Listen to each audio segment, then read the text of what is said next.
In the darkest corners of horror history, one man's twisted legacy inspired a monster that still haunts our nightmares. John Wayne Gacy, a clown by day and a killer by night, became the chilling inspiration behind Pennywise, Children of Derry, but the truth is... May God be with you all. Hiya, Georgie.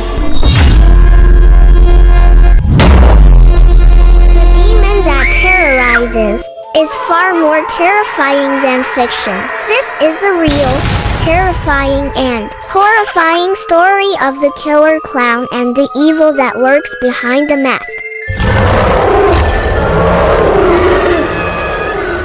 John Wayne Gacy was an American serial killer and sex offender who raped, tortured, and murdered at least 33 young men and boys in Norwood Park Township, near Chicago, Illinois. He became known as the Killer Clown due to his public performances as a clown prior to the discovery of his crimes. Gacy committed all of his known murders inside his French-style house. Typically, he would lure a victim to his home and dupe them into donning handcuffs on the pretext of demonstrating a magic trick. He would then rape and torture his captive before killing his victim by either strangulation by a rope. 26 victims were buried in sea crawl space off his home, and 3 were buried elsewhere on his property. 4 were discarded in Seeds Plains River.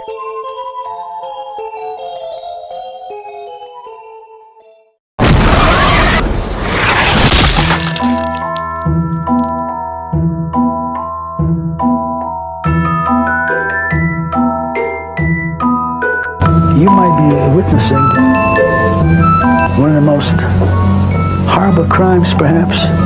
It was terrible under this. The smell of death was everywhere. How he killed those boys for his own pleasures. How could you forgive him? They paint the image that I was this monster who picked up like these altar boys along the street and swatted them like flies. I said, this is ludicrous. Whether it's Berkowitz, whether it's Bundy, whether it's Williams, Wayne Williams down in Atlanta, or any of the others, or Charlie Manson. See, I don't comment about other cases for the simple fact is that I wasn't there. Do you feel somewhat of a kinship with some of these people? God, I hate that when they put me in the same club with them. If people don't want to know the truth and the honesty of it, if they want to be convinced or brainwashed into what they believe, then fine, then go ahead and kill me.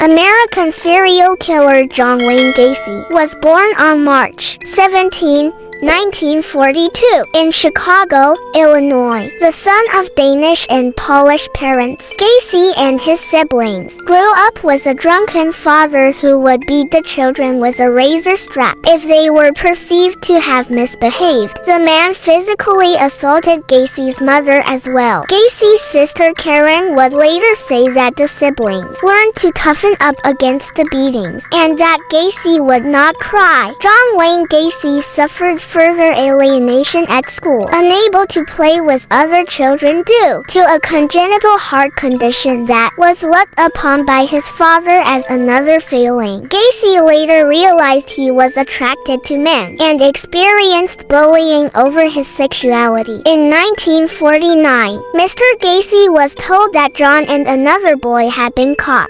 sexually molesting a young girl, and he whipped him with a razor strap. Later the same year, a friend of the Gacy family began molesting John in his truck. He never told his father about it as he was afraid that he might somehow be blamed for it.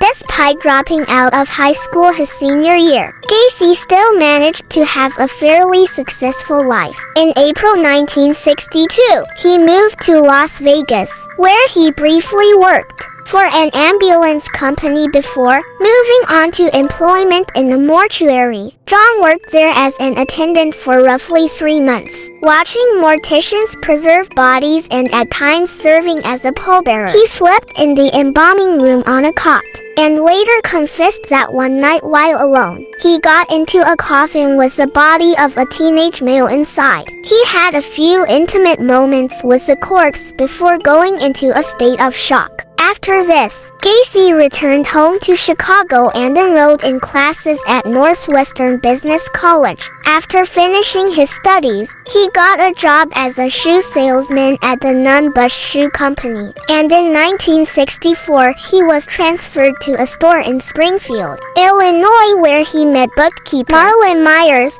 The two were wed in September 1964 and had 2 children. Together, a son and a daughter. While living in Springfield, Gacy became active in the Waterloo Jaycees, and in 1965 became the chapter's vice president. Just in case anyone was curious, the Jaycees are a civic organization for individuals between the ages of 18 and 40. It provides leadership training, and its areas of emphasis are business development, management skills, individual training, community service, and international connections. In 1966, Gacy began his career managing 3 KFCs in Waterloo, Iowa, owned by his father-in-law. He enjoyed the first few years of marriage but compared it to constantly being in church. Big surprise! It didn't last long, and the couple divorced after he was arrested for sodomy in December 1968, which was illegal in Iowa until 1976. John was sentenced to 10 years at the Anamosa State Penitentiary, and after his arrest, Marlon took the children and left. The last time Gacy saw them was in 1968. After serving only 18 months in prison, Gacy was granted parole on June 18, 1970, on the condition he serve a year of probation. As a part of his release, he had to move back to Chicago and reside with his mother. And shortly after, they bought the infamous murder house, located at 8213 West Somerdale Avenue. In 1971, he established his construction company, PDN Contractors, short for painting, decorating, and maintenance, and with the okay of his probation order, worked nights on site while maintaining his day job as a cook. At first, he only took on smaller jobs like minor repair work, but he later expanded to include bigger projects like landscaping, remodeling, and interior design. In August 1971, he got engaged to a divorced mother of 2 that he briefly dated in high school named Carol Hoff. The couple quickly moved in together, along with her 2 daughters, Tammy and April, and were married on July 1, 1972. Gacy's mother moved out shortly before their nuptials.